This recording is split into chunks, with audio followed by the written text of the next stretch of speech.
नमस्कार साथियों, स्वागत है आप सभी का अंकित इंस्पायर्स इंडिया पर। मैं हूं अंकित अवस्थी।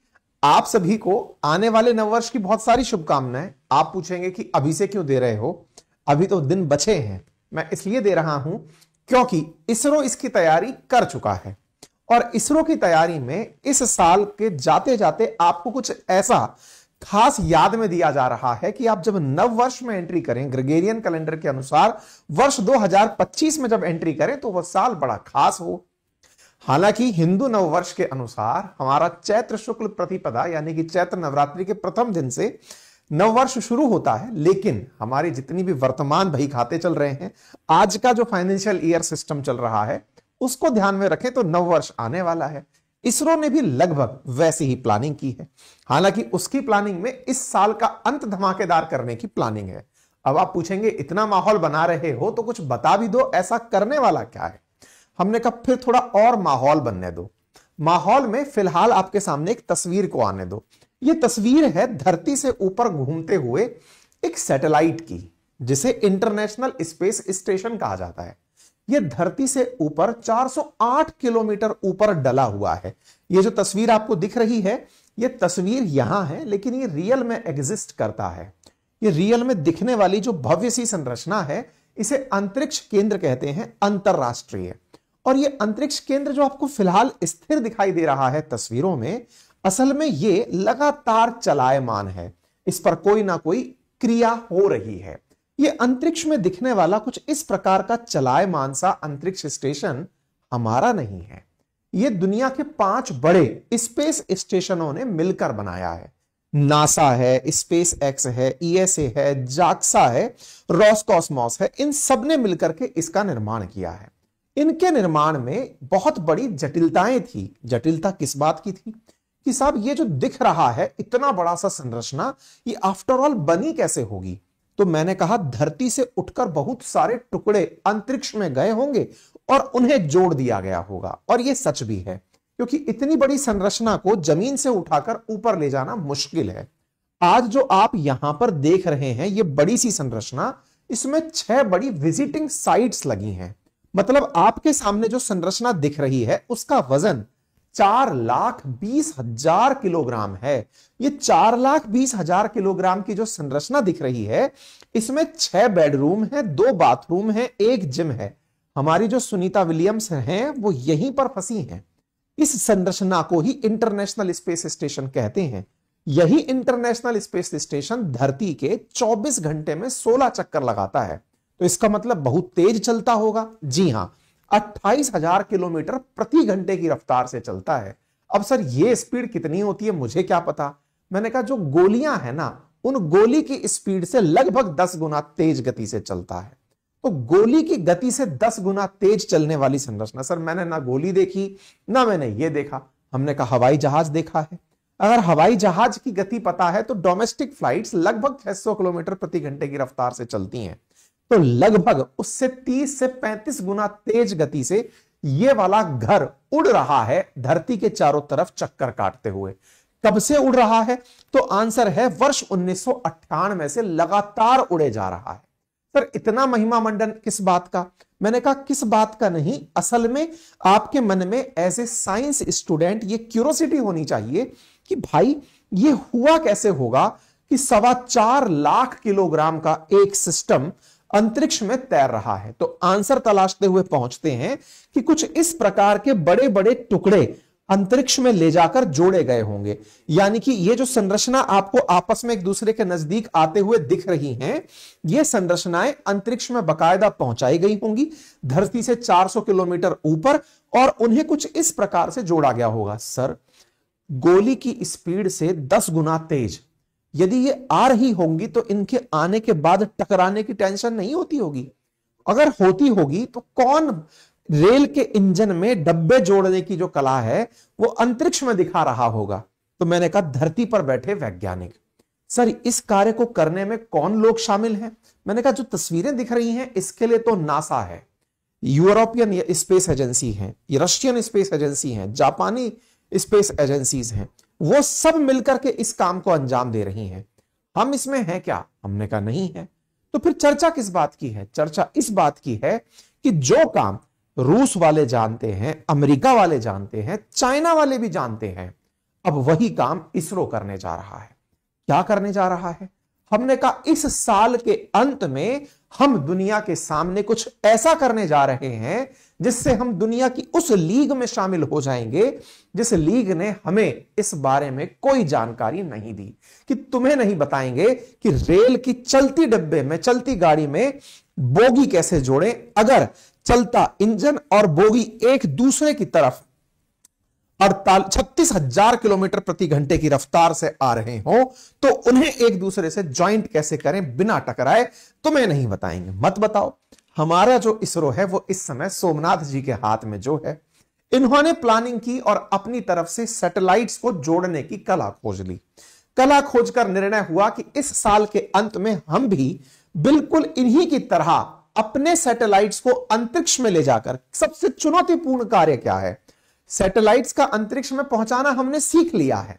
चुनौतीपूर्ण है सैटेलाइट्स पहुंच जाएं और उन्हें आपस में ज्वाइंट कराया जाए, यानी कि इतना तेज गति से चलती हुई सैटेलाइट्स को नजदीक लाकर और फिर एक दूसरे में एंटर कराया जाए। सबसे टफ टास्क है। फिर से सवाल बड़ा है, यहीं से लिफ्ट करके क्यों नहीं पहुंचा सकते? बहुत बड़े रॉकेट चाहिए आपको अगर वैसा ही स्पेस स्टेशन बनाना है। बोले सर हमको बनाना तो है लेकिन हमारी कोई मदद नहीं कर रहा, तो क्या करें? तो हम आत्मनिर्भर बनने की तैयारी करें। आत्मनिर्भरता में क्या? हम अपने स्पेस स्टेशन को तैयार करें, हम अपना भारतीय अंतरिक्ष स्पेस स्टेशन बनाएं। क्या हमारी प्लानिंग में है? बिल्कुल, इसरो की प्लानिंग में है 2036 तक अपना अंतरिक्ष स्टेशन बना लेना। आज से 10-12 साल के बाद इंटरनेशनल स्पेस स्टेशन की तर्ज पर भारत का अपना अंतरिक्ष स्टेशन होगा। लेकिन सर जिस काम को करने में दुनिया की इतनी बड़ी बड़ी टेक्नोलॉजी वाली कंट्रीज लगी हों, उसको करने के लिए हम क्या कर रहे हैं? हम शुरुआत कर रहे हैं इस चीज की कि इसका जो सबसे क्रिटिकल टास्क है उसे सबसे पहले निपटा लिया जाए। सबसे क्रिटिकल टास्क क्या है? सबसे क्रिटिकल टास्क है 2 सैटेलाइट्स को आपस में एक दूसरे से लाकर जोड़ना, अंग्रेजी में जिसे डॉकिंग कहते हैं।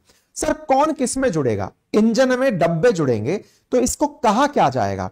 तो मैंने कहा जिसमें जो जुड़ेगा, एक जुड़ने जा रहा होगा, जो चेज करने जा रहा है वो होगा चेजर, और जिस जगह जुड़ेगा उसे कहा जा रहा है टारगेट। तो टारगेट और चेजर नामक 2 सैटेलाइट्स जो लगभग 250 किलोग्राम की हैं, ये धरती से 450 किलोमीटर ऊपर 36,000 किलोमीटर की गति से चलते हुए एक दूसरे से जुड़ेंगी। गोली की गति से लगभग 10 गुना तेज गति से आकर एक दूसरे से जुड़ेंगी। अगर यह बात आपको सुनकर के जोश जागा तो यह हेडलाइंस में भी दिखना चाहिए। इसी को ही भारतीय अंतरिक्ष स्पेस का या स्पेस डॉकिंग एक्सरसाइज एक्सपेरिमेंट नाम दिया गया है। तो यह स्पेस डेक्स जो नाम दिया है SPADEX, तो इसमें स्पेस के अंदर डॉकिंग एक्सपेरिमेंट किया जा रहा है, इसका नाम स्पेडेक्स है।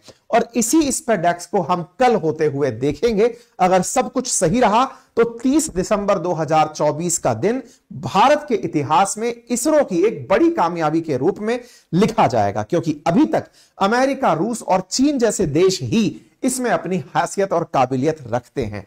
भारत ऐसा करके दुनिया का वो चौथा देश बन जाएगा जो 2 सैटेलाइट्स को अंतरिक्ष में एक दूसरे के नजदीक लाकर जोड़ देगा। यह रहा इसरो का अपडेट जो कि 29 दिसंबर को यानी कि आज दिया गया। और ये कल इसके बारे में हमने जो अपने ट्विटर हैंडल पर आपको जानकारी दी उस पर कंप्लीट जानकारी हम पहले भी आपसे साझा कर चुके हैं। अब बड़ा सवाल यह है कि सर इसको करने के लिए हम अपने सैटेलाइट्स को भेजने के लिए रॉकेट कौन सा यूज कर रहे हैं? तो हम PSLV C60 का यूज कर रहे हैं, यानी कि पोलर सैटेलाइट लॉन्च व्हीकल। अब सवाल यह बनेगा पोलर सैटेलाइट लॉन्च व्हीकल ये क्या होता है? असल में धरती से ऊपर कक्षाओं को मानव ने अपनी सहूलियत के अनुसार बांटा हुआ है।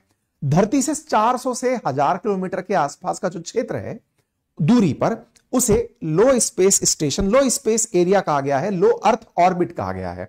उससे ऊपर मिडिल अर्थ ऑर्बिट और उससे ऊपर हाई अर्थ ऑर्बिट माना गया है। हाई अर्थ ऑर्बिट 36,000 किलोमीटर के आसपास धरती से ऊपर माना गया है, जहां पर अगर आप 35,786 किलोमीटर की ऊंचाई पर अगर कोई सैटेलाइट भेजते हो तो अर्थ के मूवमेंट के साथ साथ वो भी जियो सिंक्रोनस और जियो स्टेशनरी रूप से धरती के चारों तरफ चक्कर काट सकता है। धरती के जो जितना नजदीक होता है उसे टिके रहने के लिए तेज गति से चक्कर काटने होते हैं, तभी जाकर के वो अपने चलने से, अपने मोमेंटम से धरती के चारों तरफ चक्कर काटते हुए धरती पर गिरने से बच पाता है। ठीक है, तो इस कार्य को करने के लिए भारत की तरफ से इसरो अब अंतरिक्ष स्टेशन के निर्माण की पहली कड़ी में श्रीहरिकोटा के सतीश धवन अंतरिक्ष केंद्र से हाल ही में इस PSLV C60 के माध्यम से इनको लॉन्च करने जा रहा है। अब देखिए, फिर से समझिए, कुछ इस प्रकार के दो, एक चेजर और एक टारगेट नाम के दो सैटेलाइट्स हैं। इन सैटेलाइट्स को धरती से ऊपर ले जाकर जोड़ेगा तो सोचने वाली बात है, पहले साथ में लेकर जाएगा, अंतरिक्ष में ले जाकर इन दोनों को छोड़ेगा।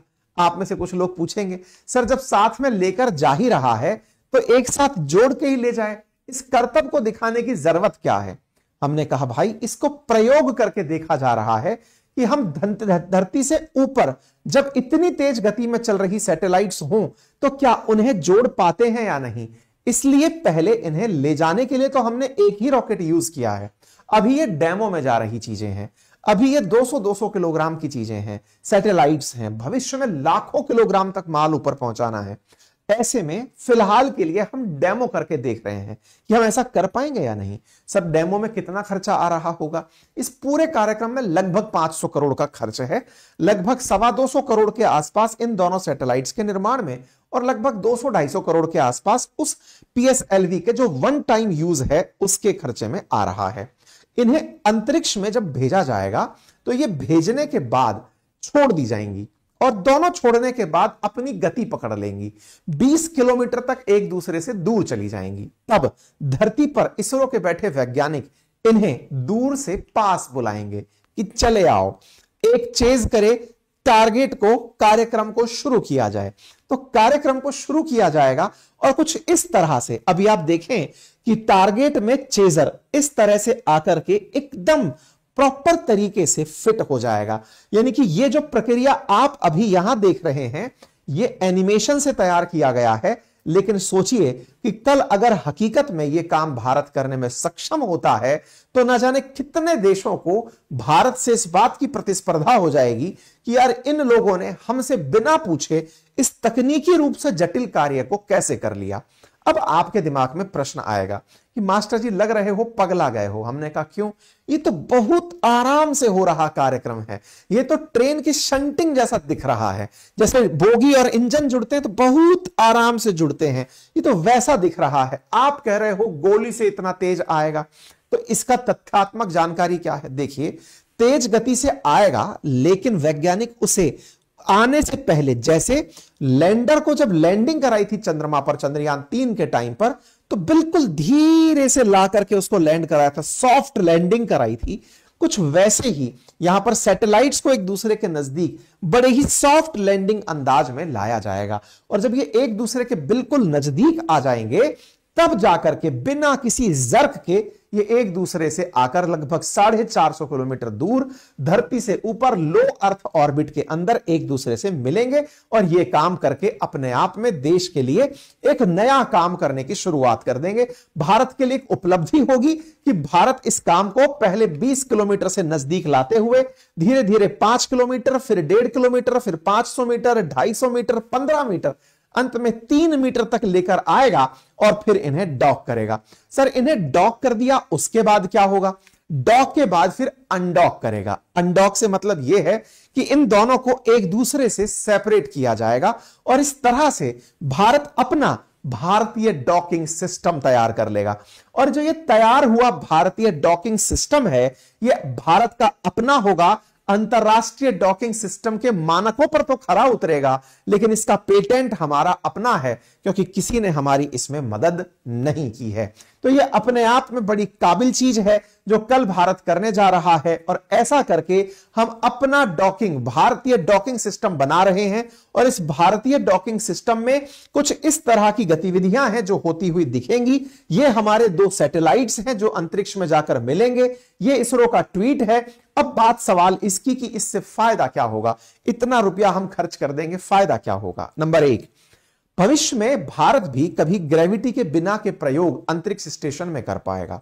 आज अंतरिक्ष स्टेशन में आपके दिमाग में सवाल आना चाहिए कि 1998 से बने हुए इंटरनेशनल स्पेस स्टेशन में दुनिया भर के वैज्ञानिक जो करने जाते हैं, हम कब करने जाएंगे? हमारा नंबर कब आएगा? हम लोग भी अंतरिक्ष में प्रयोग कैसे कर पाएंगे?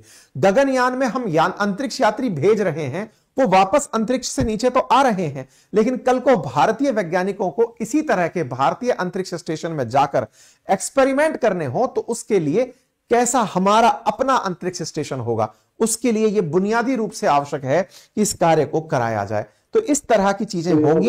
ये बातें शोभनाथ जी ने हाल ही में अपने एक टीवी इंटरव्यू में बताई थी, वहां से हम आपके साथ में साझा किए। अब एक बड़ा सवाल वो क्या है कि एक बार के लिए मान लीजिए ये काम हो गया, उसके बाद क्या होगा? उसके बाद यह होगा कि इस पूरी प्रक्रिया में जब यह काम हो जाएगा, डॉकिंग हो जाएगी, तो इनको क्या एक साथ डॉक करके छोड़ देंगे क्या? नहीं, फिर हमें इन्हें अनडॉक करके भी देखेंगे। अनडॉक का मतलब क्या हुआ कि भाई एक दूसरे के साथ ज्वाइन करा दिया, अब ज्वाइन कराने के बाद इन्हें वापस खोलो और दूर करो। ये क्यों? क्योंकि अगर आपको मालूम हो तो सुनीता विलियम्स जैसे अंतरिक्ष में फंसी हुई हैं फिलहाल, उनको जो लेके गया था वो वाला रॉकेट उन्हें छोड़ने के बाद वापस भी तो लौटा। यानी कि पहले अंतरिक्ष स्टेशन में जाकर चिपकना यानी डॉकिंग, और वापस वहां से छूटकर निकलना अनडॉकिंग, ये दोनों प्रोसेस होना जरूरी है। अभिमन्यु की तरह चक्रव्यूह में फंसना यह भी आना चाहिए, चक्रव्यूह तोड़ना भी आना चाहिए, लेकिन अर्जुन की तरह चक्रव्यूह से निकलना भी आना चाहिए। यह प्रक्रिया जानने की प्रक्रिया डॉकिंग अनडॉकिंग की है, और इस कार्य को हम करके कल देखने वाले हैं। इसीलिए कल का दिन बड़ा ऐतिहासिक होगा। इसरो को हमारी तरफ से बहुत सारी शुभकामनाएं कि विज्ञान के क्षेत्र में इस तरह से कीर्तिमान स्थापित कर रही है। हां, इस तरह के कीर्तिमान स्थापित करते समय कई बार चुनौतियां आती हैं, कई बार प्रयोग विफल होते हैं। निराश होने की आवश्यकता नहीं है, क्योंकि जीत प्रयास करने वालों की ही होती है। बाकी रहने वाले लोग वही पाते हैं जो प्रयास करने वाले छोड़ जाते हैं। बस इसी के साथ इसरो के वैज्ञानिक कल इस कार्य को अंजाम दें। संपूर्ण भारत उनके लिए बहुत सारी शुभकामनाएं प्रेषित करता है। जाते जाते इस साल को इसरो बड़ा यादगार बनाए, हम सब भी इसके साथ में इसी खुशी के साथ आगे बढ़ते हैं। ठीक है, फिलहाल के लिए इतना ही। जो भी आप में से लोग इसरो के लिए शुभकामनाएं प्रेषित करना चाहते हैं, वो जाकर हमारे ट्विटर हैंडल पर #इसरो के मैसेज डाल सकते हैं, अपनी तरफ से ट्वीट कर सकते हैं, तमाम प्रकार से इसरो को शुभकामनाएं पहुंचा सकते हैं। हमारे कमेंट बॉक्स में इसरो के लिए शुभकामनाएं प्रेषित कर सकते हैं। अल्टीमेटली ये सोशल मीडिया के थ्रू प्रेषित होती हैं। फिलहाल के लिए इतना ही। सेशन पसंद आया हो तो साथियों से जरूर साझा करें। चैनल पर नए हैं तो सब्सक्राइब कर लें। कल मैंने जो पाकिस्तान वाला सेशन किया था, मैंने कल भी आपसे कहा था कि वो लोग हमारे चैनल को रिपोर्ट करते हैं, नुकसान पहुंचाते हैं। जो पाकिस्तान प्रेमी हैं, बाहर से बैठे हुए हैं, भारत के अंदर भी काफी सारे इस तरह के एलिमेंट्स हैं जिन्हें पाकिस्तान की बुराई पसंद नहीं आती। आपको कल भी कहा था कि हमें मजबूत करें, और हमारी मजबूती या तो आप चैनल को सब्सक्राइब करके कराते हैं, या फिर जो हमारे मेहनत के बाद में, क्योंकि अल्टीमेटली हमारे लिए जो सबसे बड़ा मोटिवेशन होता है काम करने का, वो रिवार्ड है। रिवार्ड के नाम पर हमारे कोर्सेज होते हैं, आप हमारे कोर्सेज परचेज करते हैं, कुछ लोग हमें सुपर थैंक्स सेंड करते हैं, या फिर गूगल एडसेंस से होने वाली कमाइयां होती हैं। तो यही अल्टीमेटली हमारे कमाई के जरिए होते हैं। जब हमारे वीडियोस को रिपोर्ट किया जाता है तो हमारे सेशंस को करने का मोटिवेशन डाउन होता है। हम इस तरह के सेशन करने से फिर हिचकने लगते हैं कि नहीं, कि इस तरह के सेशन से हमें गूगल एडसेंस नहीं देगा। देशद्रोही, या फिर कहा जाए कि जो ये सुनना पसंद नहीं करते कि पाकिस्तान के साथ क्या हुआ, वो लोग हमें नुकसान पहुंचाते हैं। कल भी मैंने आपको इस बारे में कल ही कम्युनिटी पोस्ट पर डालकर दिखा दिया था कि देखिए इसका मोनेटाइजेशन लिमिटेड कर दिया गया है। ऐसे में अगर आपको उचित लगता है, क्योंकि कल मुझे बहुत सी मेल मिली और उसमें कईयों ने मुझसे यह कहा कि सर अगर आप चाहें तो हम आपको पर्सनली आपके पर्सनल किसी अकाउंट पर सहायता राशि भेज सकते हैं। मुझे बहुत अच्छा लगा, उन सभी को बहुत सारा धन्यवाद। कल बहुत सारे लोगों ने सुपर थैंक्स के माध्यम से भी हम तक धन प्रेषित किया। उनका तरीका था कि सर इसमें से कुछ गूगल रख लेगा, आप हमें बताइए हम किस तरह से आपकी मदद कर सकते हैं। आपके मिले हुए मेल्स को ध्यान में रखते हुए हमने कल चर्चा की, संभवतया कुछ ऐसा हम रास्ता निकाल पाए भविष्य में जहां से जो लोग हमारी मदद करना चाहते हो, हम लोग इस तरह के कंटेंट को बेहतर तरीके से और प्रेषित कर सकें, बेबाक रूप से अपनी बात राय रख सकें। अगर आप उसके लिए हमें मजबूती देना चाहते हैं तो जल्दी ही हम आपके लिए कोई यूपीआई का ऑप्शन या फोन पे, पेटीएम का ऑप्शन शो जरूर करेंगे, ताकि जो कंपनसेशन है आपको लगता है कि उसका हमें मिलना चाहिए तो वो हमें मिलता रहे। बाकी मर्जी आपकी है, जिद आपके घर में आकर नहीं की जाएगी। Thank you so much. बाकी हमारे कोर्सेज हैं, आपको इंडियन कॉन्स्टिट्यूशन जानना है तो अपनी पाठशाला पर मेरा कंप्लीट कोर्स है।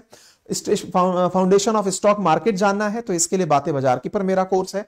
इसके साथ साथ आप जीए फाउंडेशन का रिकॉर्डेड बैच, आरएएस का रिकॉर्डेड बैच और जीए फाउंडेशन के हमारे हैंड रिटन नोट्स अपने घर बैठे मंगा सकते हैं। थैंक यू सो मच, अपना ख्याल रखें।